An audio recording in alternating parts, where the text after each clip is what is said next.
Oh my goodness. We're out of lives. My poor pistol.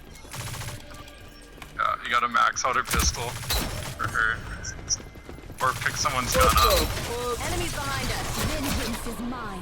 Pick up someone else's gun instead of your pistol too works. You didn't pick me up? What did you expect? Takes off. Thanks, man. Hey, what is up guys, it's Tam over here and welcome back to another Rogue Company video. In this video we're gonna look at the best starting character tier list. Now this game is free for play on the Epic Games Store, and when you download the game you start with 6 free characters. We're gonna take a look at the tier list for these 6 characters and what I think is the best to the worst character. Now every character is playable depending on the game mode. Certain characters will thrive over others, but there is kind of a distinguished tier list based off of the utility or the weapons of these characters that make certain ones a little bit better than the others. Let's start with Saint. Saint, in my opinion, is one of the better characters of the game just because he has a drone heal. His ability is a drone heal where he can heal his teammates from afar. It's useful in every single game mode when you can res a teammate from across the map or from a distance. It gives your team a lot more utility being able to do so. Saint's weapon list isn't bad as well. He's one of the few characters with the scoped assault rifle for some long range combat, as well as the burst assault rifle that is high damage hitting but does take a little bit of practice and a little bit of accuracy to make sure you're hitting all the burst shots.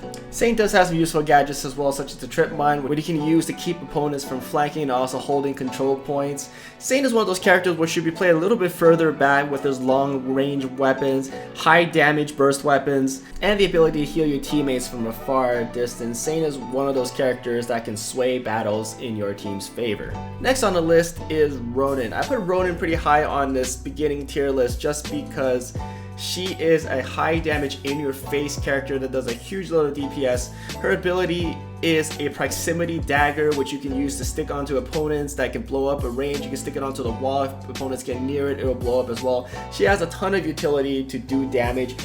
If you play Ronin right, rarely you will lose a 1v1 fight. She does have an assault rifle as well as an SMG. Her assault rifle hits really hard from medium range to long range, as well as the SMG hits really hard close range with a high rate of fire.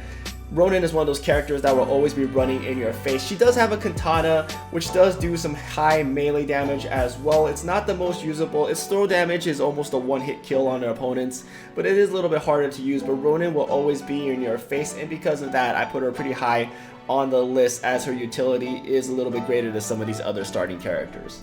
Now the next person on my list might be a little bit unfavorable choice for a starting character, but Dallas is really good as well. Dallas's ability is called Target Finder. He can reveal the closest enemy for a short duration. His passive recharges that ability upon downing an enemy, which means if you are playing Dallas right, you will always be able to find out where your opponents are at for a period of time. Having that information is very important in games like this, knowing where your opponents are at. His weapons are heavy hitting, but not as fast in my opinion. His AR does do a lot of damage. His Devotion does do a lot of damage, but with a lower rate of fire. Revolver is not the most usable gun, but does do high damage, lower rate of fire.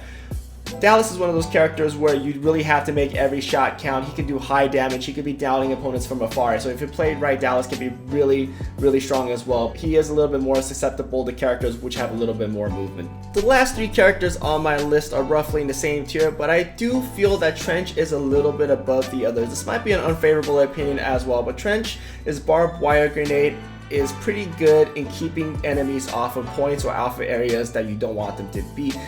Trench's weapons aren't bad. His assault rifle does normal damage. The MXR does high damage with a decent rate of fire. If you can hit your shots, it should be doing a lot of damage. His active protection system is probably one of those better gadgets. If used right, you can keep a lot of enemy abilities from hitting you. Next character on the list is Demas. The reason I put him here is because his ability is a grenade launcher. The grenade launcher first shoots out and then clusters out into mini grenades before it explodes. It is not the easiest ability to hit. Demas' weapons, assault rifle, is low damage. Its fire rate is okay. It's not the best assault rifle in my opinion. He also has the Mamba, which is also a burst assault rifle, which does high damage, but harder to hit up close. Overall, Demas' weapon choice is not great. That's why I put him a little lower on the list, since other characters do have a better utility to work with.